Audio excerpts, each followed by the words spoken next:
Snow fell gently over the empty street as the officer trudged forward, until he froze.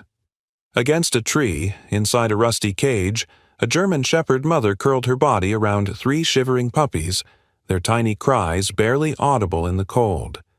A cardboard sign hung above them. For sale. The mother dog lifted her head, eyes full of fear, pain, and silent hope. Something was terribly wrong. As he knelt beside the rusted cage abandoned on the icy sidewalk, a faint whimper told him he was already running out of time. He didn't know who left them there or why. But what he was about to discover would change his life forever. Stay with us. This story will leave you in tears. Before we start, make sure to hit like and subscribe. And really, I'm curious. Where are you watching from? Drop your country name in the comments. I love seeing how far our stories travel. Snow drifted across the quiet morning streets, swirling like tiny white ghosts between the buildings. Officer. James Nolan tightened his scarf as he walked toward the park, his boots crunching through the thin layer of ice coating the sidewalk. The blizzard had hit harder than expected last night, leaving the city frozen and eerily silent. Most people stayed indoors, but James had volunteered for an early patrol shift. He always felt responsible for the parts of the city everyone else overlooked. As he reached the corner near the old iron fence, something unusual caught his eye. A shape. Small. Still. Half buried under a pile of falling snow. At first, he thought it was just an old trash bin tipped over in the storm. But then the wind brushed away a layer of frost, revealing rusted metal bars. A cage. James stopped instantly. His pulse quickened. Why would someone leave a cage outside in weather like this? He stepped closer, brushing snow off the top with his gloved hand. That's when he saw it. A cardboard sign tied to the bars, its edges soaked and wilted, but still readable. For sale. His stomach twisted. Inside the cage, curled tightly against one another, were a mother German shepherd and 3 tiny puppies. Their bodies trembled violently. Snowflakes clung to their fur. Their breaths were shallow, barely visible even in the freezing air. "Dear God," James whispered. He dropped to one knee, the cold slicing through his uniform as he leaned forward. The mother dog lifted her head weakly, her dark eyes filled with exhaustion and something deeper. Fear. She didn't bark, she didn't growl. She just stared at him, as if silently begging him not to walk away like everyone else had. One of the puppies let out a faint whimper, so soft James almost didn't hear it. Another pressed its tiny face into its mother's belly, searching for warmth she barely had left to give. They weren't just cold. They were dying. James swallowed hard, fighting the surge of anger rising in his chest. Who would abandon them like this? Who would leave helpless animals? Trapped in a cage during a blizzard? He couldn't make sense of it. And honestly, he didn't care anymore. All he knew was that if he didn't act now, none of them would survive another hour. He reached through the bars with trembling hands, his voice soft and steady. "It's okay. I'm here now. I'm not leaving you."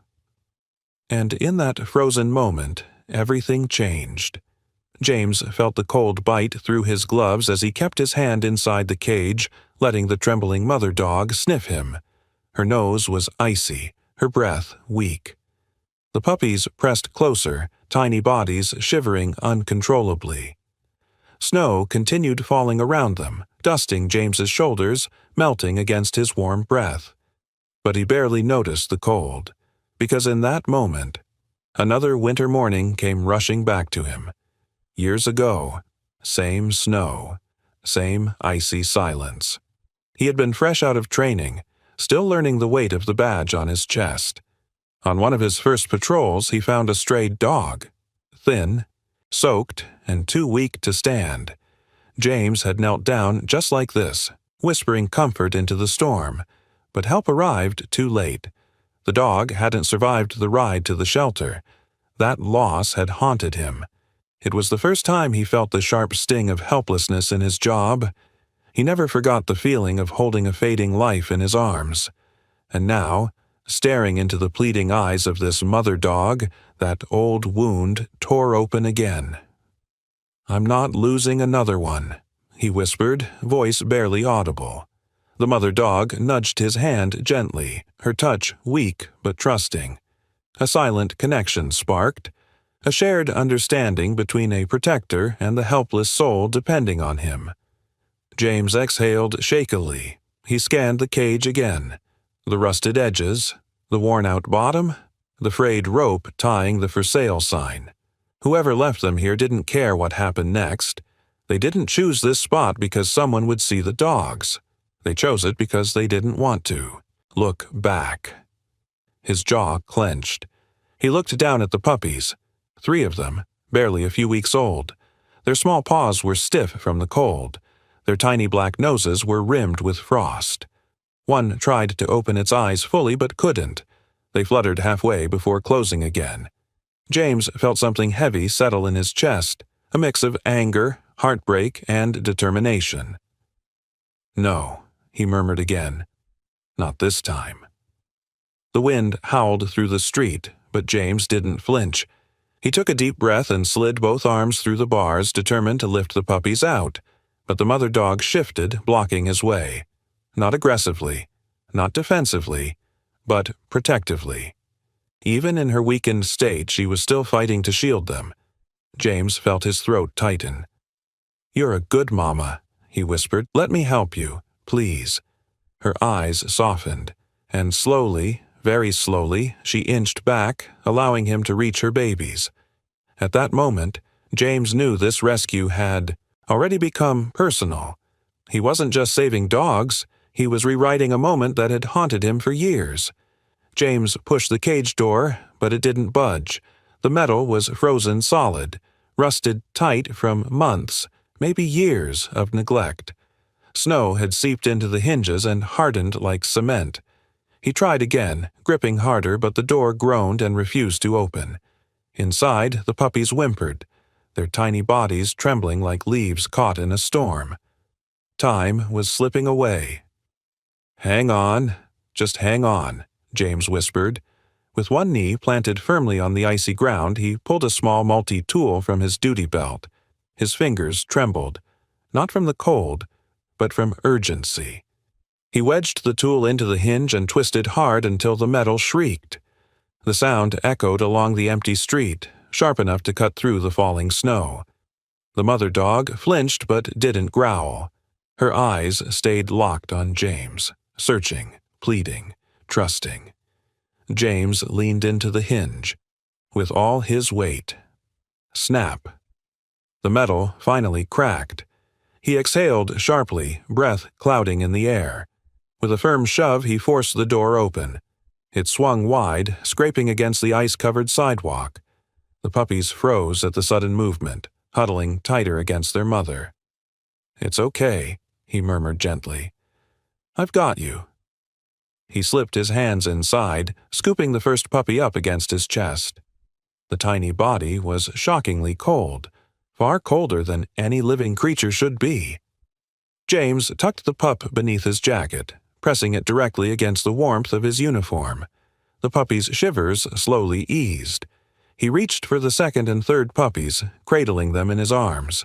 Each one felt like a fragile ball of ice. His heart clenched with every touch. Once the puppies were secured inside his coat, he turned to the mother dog. She tried to stand. Failed. Her legs buckled beneath her, body collapsing back onto the thin layer of frozen straw inside the cage. A weak whine escaped her throat. She wasn't just cold. She was starving, exhausted, dehydrated, and on the verge of giving up. James knelt beside her, sliding one arm beneath her front legs and one beneath her hind legs. Her body felt weightless, far too light for a full-grown dog. He lifted her slowly, careful not to cause pain. "You're coming with me," he whispered. As he stood, holding her in his arms, snowflakes landed gently on her fur. She didn't resist. She simply rested her head against his chest, eyes half closed, as if surrendering all her remaining strength into his protection. James tightened his grip, shielding her from the wind as he gathered the puppies closer inside his jacket. Then he took his first determined step through the snow. For the first time since he found them, they were safe. The wind cut sharply across the street as James carried the weakened mother dog in his arms, the puppies tucked inside his jacket like fragile embers fighting to stay lit. Snowflakes clung to his eyelashes, melting into cold droplets that blurred his vision. He blinked them away, tightening his hold on the trembling mother. He needed help immediately. James shifted the dog gently against his chest and pressed the radio on his shoulder. "Dispatch, this is Officer Nolan. I've got an urgent situation. I need animal rescue and emergency veterinary support at my location." Static crackled before a voice responded. "Copy that, officer. What's the emergency?" James glanced down at the limp dog in his arms. "I've found an abandoned cage with a mother dog and 3 newborn puppies. Severe hypothermia. They won't make it long." Another pause. "Understood. We're alerting animal rescue now, but the storm caused multiple delays. They estimate at least 40 minutes. 40 minutes. James felt his heart drop. The puppies could barely move. The mother dog's breaths were shallow and uneven. They didn't have 40 minutes. "No," he muttered under his breath. "They won't survive that long." He adjusted the puppies inside his jacket, feeling each faint, trembling vibration against his chest. They needed warmth. They needed shelter. And they needed it now. He scanned the street for any sign of shelter. The closest building entrance was locked. Restaurants were closed. The storm had convinced the entire city to stay hidden. Except him. Except them. He pressed his lips together and made a decision. "Dispatch, I'm transporting them myself," he said firmly. "Tell rescue to redirect to Greenhaven Veterinary Hospital. I'll meet them there." "Copy that, Officer Nolan. Proceed safely." James ended the transmission and looked down at the mother dog again. Her eyes opened slightly, just enough to meet his. They were tired, but there was a flicker of something else, too. Hope. He exhaled sharply, shifting her weight in his arms as he started walking faster through the snow. The cold bit into his face, like needles, but he pushed forward, each step heavier than the last. Cars passed occasionally, but none slowed. Everyone was too focused on escaping the storm. No one noticed the officer carrying 4 lives depending solely on him. Halfway down the block, James's phone buzzed. A message from the rescue team. "Be careful, roads are icy. If you can't reach the vet, find warmth immediately." James looked at the puppies beneath his jacket and then at the mother dog resting limply in his arms. "I'm getting you there," he whispered. And with teeth clenched, determination burning in his chest, he pushed into the storm. James tightened his grip around the mother dog and pushed forward, forcing his legs through the thickening snow. The wind howled like a living thing, whipping against his face and stinging his skin. Every breath he took came out as a dense cloud, fading instantly into the frozen air. The puppies pressed tighter against his chest, their faint shivers making his heart squeeze painfully. "Stay with me. All of you," he whispered, leaning forward against the wind. His patrol truck was parked 2 blocks away, but in this storm it felt like miles. Each step sank deep into half-frozen slush, slowing him down. The mother dog's head lolled weakly against his arm. Her eyes fluttered, then drifted half-closed as her breathing grew shallow. "No, no, no. Hey," James said urgently, giving her a gentle shake. "Don't give up. Not now." She didn't respond. A surge of fear shot through him. He quickened his pace, boots slipping dangerously on the ice beneath the snow. He nearly fell once, catching himself with a harsh grunt, careful not to let the dog's fragile body jostle too much. "Almost there," he promised, though he wasn't sure if she could hear him. He turned the corner and finally saw his truck, a white SUV partially buried under snow. Relief washed over him, but it was brief. The storm had coated the vehicle in a thick, layer of ice. He hurried to the driver's side, shifting the mother dog carefully so he could free a hand. His fingers shook as he fumbled for the keys. The lock clicked. The door opened. Warm air wasn't waiting inside, only the frozen interior of a truck left in a blizzard, but it was shelter. And it had heat. James gently laid the mother dog across the passenger seat, positioning her so her head rested lightly on a folded jacket. Then he pulled the puppies from inside his coat and placed them against her chest, making a small, warm pile of trembling fur. He switched on the truck. Nothing. The engine sputtered weakly. "No. Come on," he muttered, turning the key again. The engine coughed, choked, then roared to life. Warm air finally began to push through the vents. James adjusted all vents toward the dogs, turning the heat to full blast. The puppies curled together, stirred slightly as warmth touched their tiny paws. The mother dog's chest rose. Barely, but it rose. James put the truck in gear. "I've got you," he whispered, determination sharpening in his eyes. And with tires grinding through ice, he sped toward the vet hospital, racing against time, against the storm, and against fate itself. The truck skidded slightly as James turned onto the main road, snow swirling across the windshield in frantic patterns. He leaned forward, squinting through the wipers that struggled to keep up with the storm. The heater blasted warm air, but the mother dog still lay motionless on the seat beside him, her breath shallow and uneven. "Come on, sweetheart. Stay with me," James whispered, glancing between the road and her fragile form. One of the puppies let out a faint cry, its tiny voice muffled beneath the folds of his jacket. James reached across, gently touching the mother dog's side. Her fur was still icy. Her heartbeat, when he pressed his fingers along her rib cage, felt faint, irregular. A spike of panic shot through him. He pressed, harder on the gas. Ahead, the traffic light flickered yellow, then red. He slowed only long enough to make sure the intersection was clear, then blasted through, siren wailing to warn anyone nearby. "Hold on, girl. I'm getting you help," he murmured.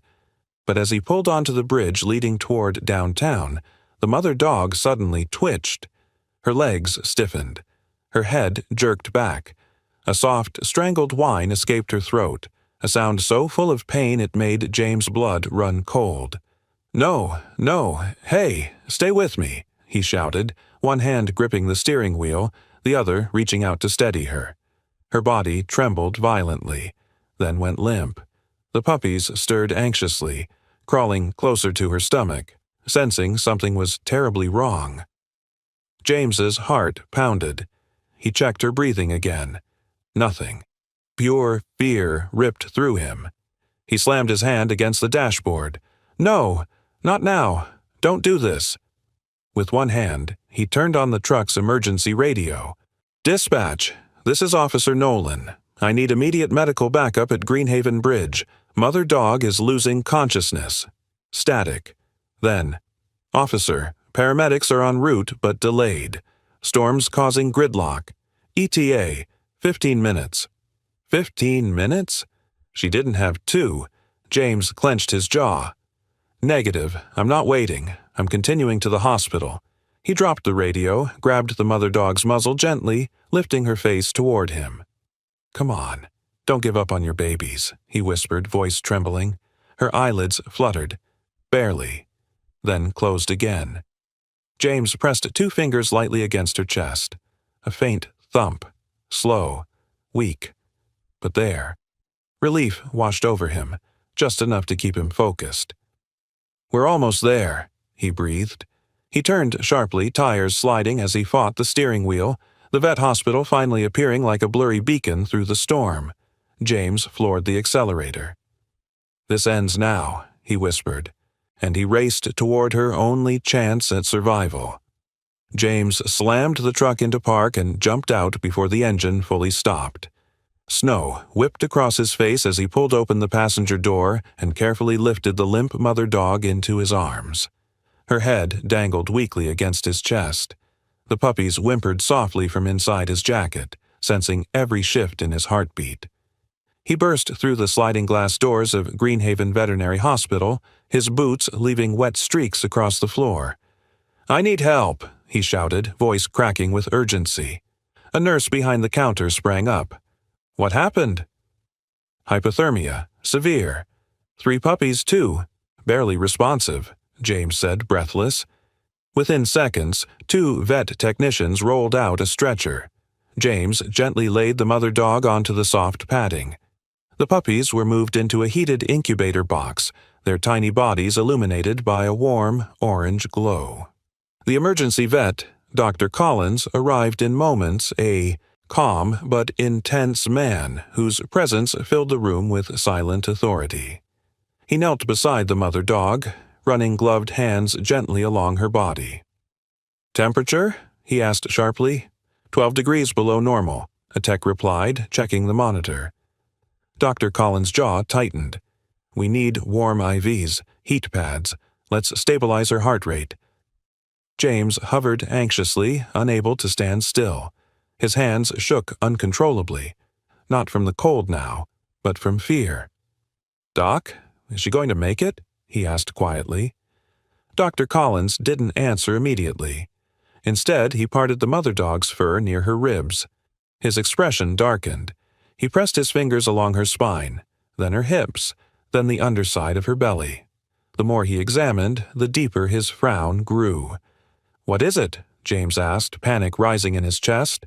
Dr. Collins exhaled slowly. "She's not just suffering from hypothermia."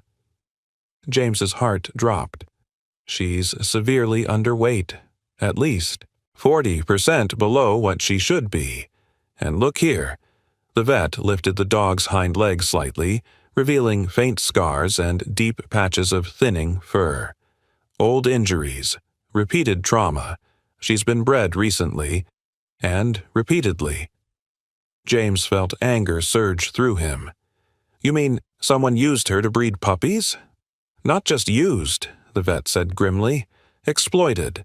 This kind of condition doesn't happen overnight." A tech leaned closer. "She's dehydrated too. No food in her stomach." James clenched his fists. "Someone did this to her."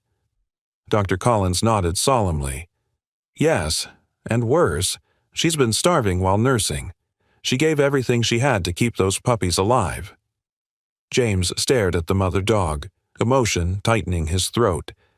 Even in pain, even abandoned, she had fought for her babies. "She's a fighter," the vet said softly. James swallowed hard. "Then fight with her. Do whatever you have to." And with that, the battle for her life truly began. The emergency room buzzed with low, tense voices as the medical team worked around the mother dog. Warm IV fluids dripped steadily into her thin leg. Heat pads wrapped her fragile body. The heart monitor beeped in slow, uneven rhythms. The puppies slept inside the incubator, their tiny chests rising and falling under the glow of orange light. James stood nearby, arms crossed tightly, watching every movement with an intensity even he didn't recognize. Minutes crawled by like hours. Dr. Collins finally stepped back, pulling off his gloves. "She's stable for now," he said, though his tone carried caution. "But she's not out of danger." James nodded, letting out a breath he didn't realize he'd been holding. "Thank you." But Dr. Collins wasn't finished. He motioned toward the nurse holding a small plastic container. "There's something else." James frowned. "What?" The nurse handed him the container. Inside were small fragments, dirty straw, hardened grain pellets, and a piece of cheap plastic with faded handwriting on it. "We found this stuck to the underside of the cage," the nurse explained. James held it up to the light. The writing was barely visible, but he could make out a torn address. And a name. His stomach tightened. "Where did this come from?" he asked. Dr. Collins exchanged a look with the nurse.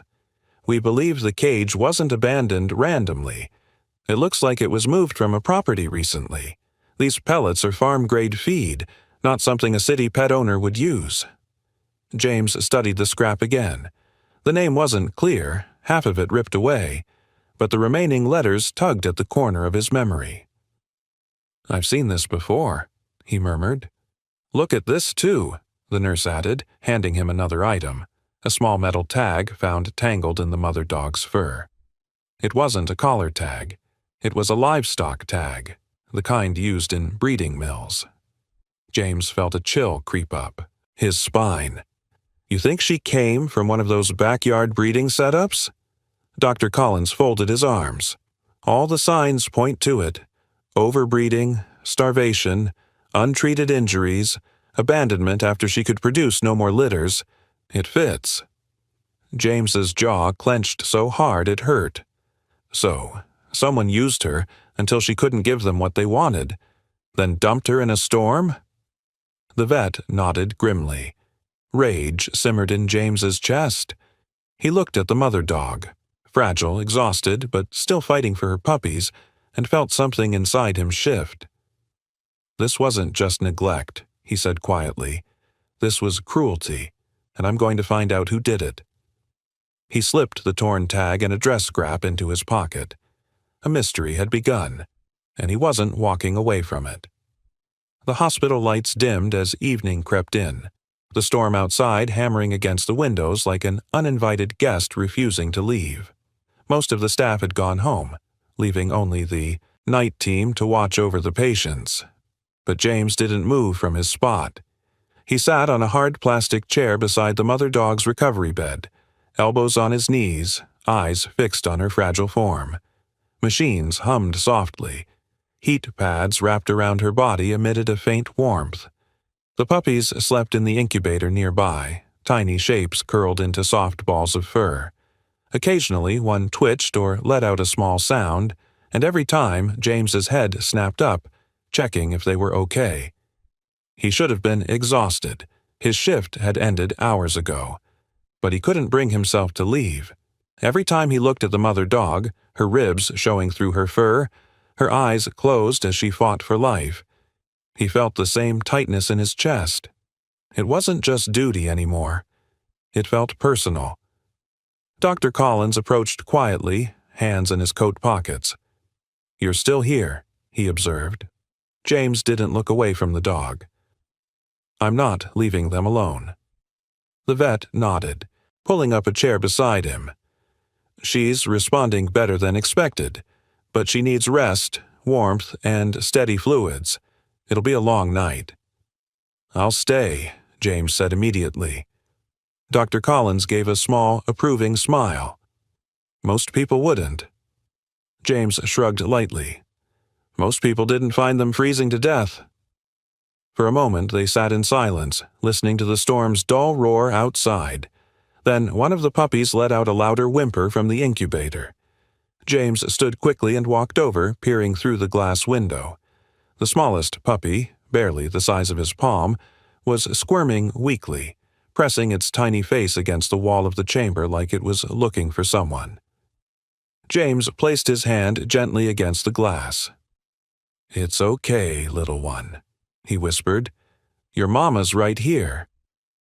The puppy let out a soft whine, then curled back into the warmth. James returned to the mother dog's side, lowering himself into the chair. Again. His eyelids were heavy, but he fought the fatigue. Every time her chest rose and fell, even faintly, relief washed over him. Hours passed. Nurses came and went. Machines beeped steadily. The snowstorm raged on. Just past midnight, the mother dog stirred. Her paw twitched. Her eyes opened a sliver, just enough to see him. James leaned forward, breath catching. "Hey, I'm here," he whispered. And for the first time since he rescued her, her tail moved ever so slightly, a sign of trust, a sign of hope, and James knew he wasn't going anywhere. The hospital room had settled into a deep, fragile quiet, the kind that made every sound feel heavier. The steady beep of the heart monitor echoed softly, filling the air with a rhythm that James clung to as the only reassurance that the mother dog was still holding on. Her eyes, once dull and glassy, cracked open again, just barely. She looked around weakly, as if trying to understand where she was. James leaned forward, his voice gentle, steady. "Hey, easy now. You're safe, I promise." Her gaze found him, lingering as though she remembered him carrying her through the snow. Her breathing hitched slightly, then steadied. It was progress, but the kind that made your heart fear it would vanish at any second.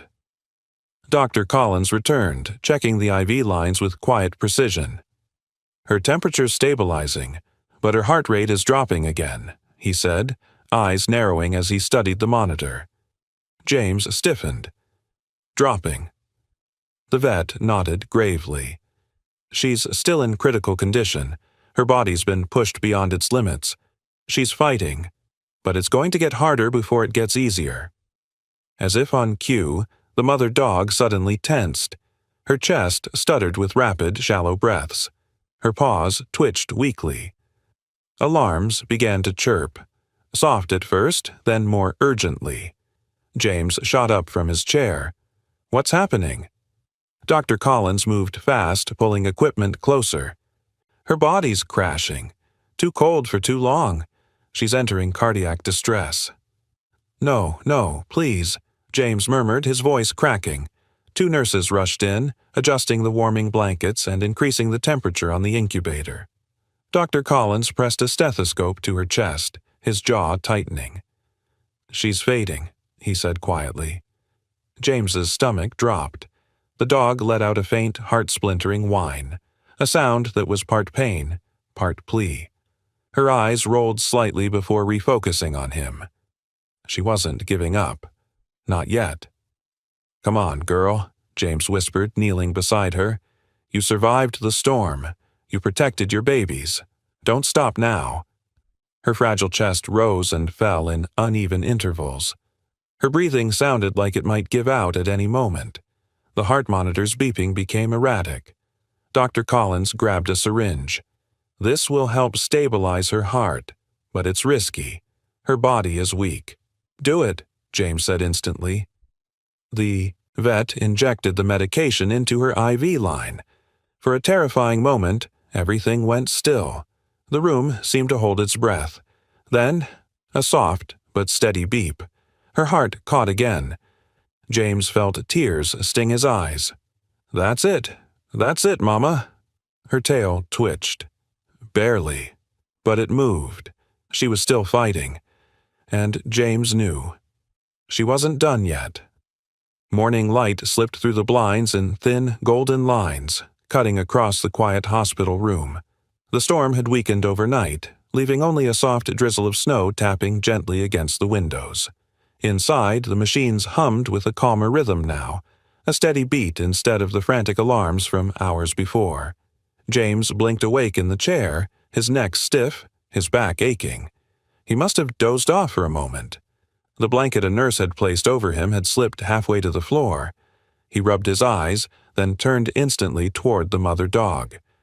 She was still there, still breathing, and, miraculously, breathing stronger. Her chest rose with fuller, steadier breaths. The shallow gasps from the night before had faded into something more hopeful. Her eyes were open, watching him quietly. Not fearful, not confused, just aware. James leaned forward, his tired face softening. "Hey, look at you." When he placed his hand gently along her head, she didn't flinch this time. Instead, she nudged her nose lightly against his palm. A small, grateful gesture, one that sent warmth flooding through his chest. "You scared us last night," he whispered, stroking her gently. "But you fought. For them." As if she understood, the mother dog turned her gaze toward the incubator. James followed her eyes. The puppies were awake now. 3 tiny faces pressed against the warm glass. Their little tails twitched as soon as they spotted movement. One even tried to wobble onto its legs, stumbling adorably. A nurse entered with a fresh set of warm towels. "Good news," she said with a bright smile. "Their temperatures are up. They're eating well. Stronger than we expected." James exhaled a breath he didn't realize he'd been holding. "Can they see her?"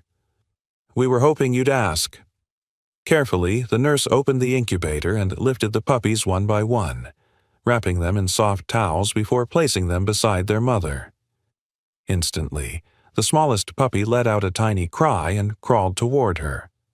The mother dog raised her head, weak, shaking, but determined. The puppy pressed against her, then another, and another. James watched as she curled her neck gently around them, pulling them closer with a trembling effort that spoke louder than words. Even half-broken, she still protected them. Emotion tightened James's throat. He wiped his eyes with the back of his hand, laughing slightly at himself. "You're incredible, you know that?" The mother dog let out a soft, contented huff, her eyelids relaxing for the first time since he had found her. The nightmare of the storm was behind them. For the first time, they had a real chance. By late afternoon, the snow had stopped, leaving the city washed in quiet white. Inside the veterinary hospital, warmth filled the small recovery room where the mother dog and her puppies rested. Their breathing was steady now. Their bodies, once ice-cold, carried a faint but undeniable warmth. James stood by the window, sipping a lukewarm cup of coffee offered by one of the nurses. His eyes weren't on the snowfall outside, they were locked on the worn scrap of paper and metal tag he'd found earlier. The torn address, the half-erased name, the livestock tag used in breeding operations. It wasn't just a clue, it was a path, and he intended to follow it. He pulled out his phone and dialed his precinct. "Sergeant Hayes," a tired voice answered on the second ring. "Sarge, it's Nolan," James said quietly. "We've got a situation." He explained everything: the abandoned cage, the injuries, the signs of breeding, the address scrap. Hayes listened in silence before letting out a frustrated sigh. "Backyard breeders again?" he muttered. "I thought we shut down the ones operating last winter." "This isn't just neglect," James said firmly. "She's been abused for months, maybe years, and someone left her to die with 3 newborns. Hayes's tone darkened. "Send me the address." James snapped a picture of the torn scrap and forwarded it. "It's incomplete, but maybe we can cross-match it with property records. Already on it. Stay with the dogs, we might need a statement later." "Copy." James hung up and turned toward the recovery bed. The mother dog was awake, her head resting on her paws as she watched her puppies sleep against her belly. Her eyes, once filled with fear, held something new now: trust, hope, and a quiet strength that made James's chest tighten. Dr. Collins entered with a clipboard in hand. "Good timing," he said. "I just finished her updated evaluation." "How is she?" James asked. "Still fragile," the vet said honestly, "but she's improving. If the medication continues working, she'll be out of critical condition by tomorrow." Relief washed over James. "That's the best news I've heard all week." The vet paused, lowering his voice. "Did you contact your department?" James nodded. "The investigation starts today." "Good," the vet said, "because someone did this to her. Someone thought she was disposable." James glanced back at the mother dog, her gentle eyes following his movements. "No one who survives what she did is disposable," he murmured. "And I'm going to make sure the person behind it doesn't hurt another animal again." He stepped closer to her, lowering his hand for her to sniff. "We'll get justice," he whispered.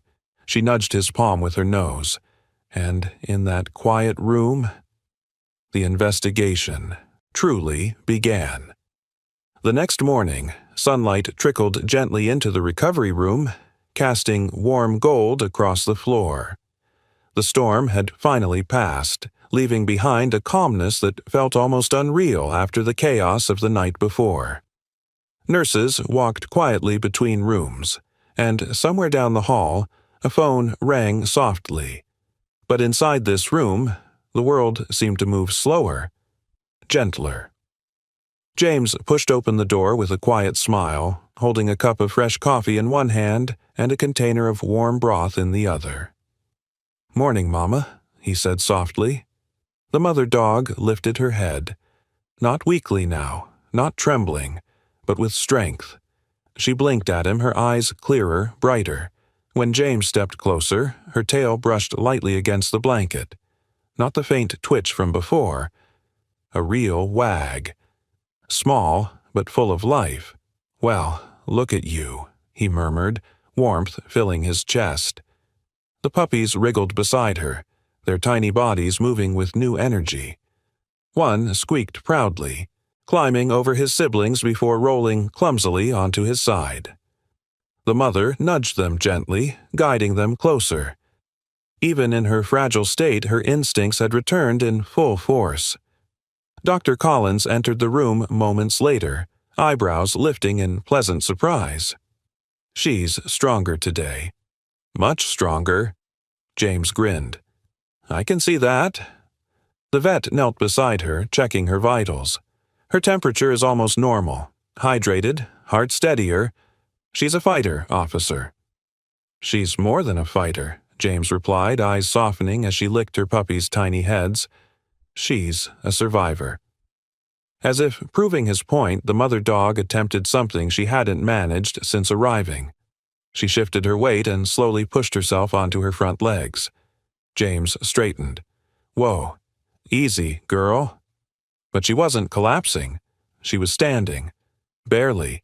Shakily. But standing. Her legs trembled, but she set her jaw and stayed upright, determined. She bent her head protectively over her puppies, shielding them with her body like a mother reclaiming her role with fierce dignity.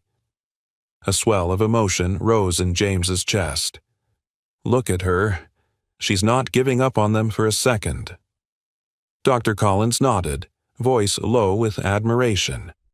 There's a strength in animals like her, one humans don't always understand. Love gives them something to fight for. James knelt down, looking into her eyes. You kept them alive in that storm, even when you were barely hanging on. The mother dog leaned forward, pressing her forehead gently against James's hand, a gesture full of gratitude, trust, and quiet courage. In that moment, James realized something. She hadn't survived for herself. She had survived for them. And now, with her spirit returning, nothing would keep her from protecting her puppies ever again. 2 days passed, and the transformation inside the recovery room felt nothing short of miraculous. The mother dog, once nearly lifeless, now stood on her paws with more confidence each morning. Her ribs still showed, and exhaustion lingered in her eyes, but her spirit glowed like a small fire finally allowed to breathe. The puppies grew stronger too. They wobbled around clumsily, their tiny legs learning how to navigate the soft blankets beneath them. Every time one squeaked or toppled over, the mother dog nudged it back gently, her instincts sharper than ever. James visited them every chance he got, even off-duty, even exhausted. Even when paperwork waited at the precinct, he came here first. The staff noticed, the dogs noticed, and Dr. Collins especially noticed. On the third afternoon, the vet approached James with a clipboard tucked under his arm and an expression that held both seriousness and hope. "Officer Nolan," he began, "we need to talk about their future." James tensed. "Future? What do you mean?" Dr. Collins motioned toward the mother dog who was busy licking, one of her puppies clean, her ears lifting every now and then to glance at James. "She can't go back to a shelter," he said gently. "Dogs with her trauma history, they don't do well in crowded environments, and the puppies, they need a stable home, constant care. They're fighters, but they're fragile. Keeping them together would be ideal." James stared at the family, this small group of souls who had survived the storm, survived cruelty, survived abandonment. His chest tightened. He already knew where this was going. The vet continued. Legally, once the investigation concludes, the dogs will be released for adoption, but they're special cases. They'll need someone patient, someone responsible, someone they trust. As if on cue, the mother dog trotted toward James, her tail wagging gently. She placed her head on his knee, looking up with those deep, soulful eyes that had once pleaded for help, but now asked something different. James swallowed hard. "Are you saying what I think you're saying?" Dr. Collins smiled. "I'm saying you're the only person they've bonded with. You saved them. They see you as family." The puppies wobbled over, forming a tiny, squeaking pile at his feet. A warmth spread through James's chest like sunlight breaking through clouds. Tears stung the corners of his eyes. "You want to come home with me?" he whispered, running his fingers through the mother dog's softening fur. She nudged his hand, tail wagging harder. That was the answer. James exhaled shakily, a smile breaking across his face. "Then it settled," he said softly. "You're mine. All of you." And in that quiet hospital room, a new family was born. 1 year later, the world looked different. Brighter, warmer, fuller somehow. Spring sunlight poured through the kitchen windows of Officer James Nolan's home, casting soft patterns across the floor. The once silent house now echoed with the sounds of life. Tiny paws skittering across the hardwood, playful yips, the soft thump of a wagging tail against furniture. The puppies, no longer tiny bundles of fur but lively, strong young dogs, chased each other in circles around the living room. Their coats shone with health, each one carrying a hint of their mother's gentle features. They collided, tumbled, rolled, then bounded off again with endless enthusiasm. But the real transformation stood near the back door. The mother dog. Her fur was thicker now, glowing with nourishment rather than clinging from starvation. Her eyes, once filled with exhaustion and sadness, now held warmth, trust, and something deeper. Joy. She watched her pups with proud patience, occasionally stepping forward to nudge one away from chewing the wrong object. James leaned against the kitchen counter, a mug of coffee in hand, a smile tugging at his lips as he watched the scene unfold. "You guys are going to bring this house down one day." Joked. The mother dog trotted over to him, pressing her head against his leg. James reached down, scratching behind her ears in the exact spot she loved the most. "You saved them, you know," he whispered. "You saved all of them." But she looked up at him as if to say, "You saved me too." Outside, the backyard was a picture of calm. Birds chirped from the trees and a light breeze curled through the air. James slid open the door and let the dogs run free. They bolted into the grass, racing across the yard with delighted barks. The mother dog followed behind them. Not slow, not weak, but strong and graceful. Watching them, James felt something tighten pleasantly in his chest, a feeling he hadn't known in years. Peace, belonging, family. His phone buzzed, pulling him momentarily from the moment. A message from Sergeant Hayes appeared. "Breeding case closed. Owner arrested. Great work, Nolan." James exhaled, a wave of quiet satisfaction washing over him. Justice had been served. The scars on the mother dog's body would never fully disappear, but the darkness she came from had been left behind. Forever. He stepped outside, calling gently, "Come here, girl." She ran to him, fast, confident, tail wagging high. She stopped at his feet and looked up at him with those deep brown eyes that had once pleaded for life, but now shone with gratitude and love. James knelt, wrapping his arms around her. "You're home," he whispered. And as the sun warmed the backyard and her pups played freely around them, it was clear. This rescue hadn't just saved their lives. It had changed his forever,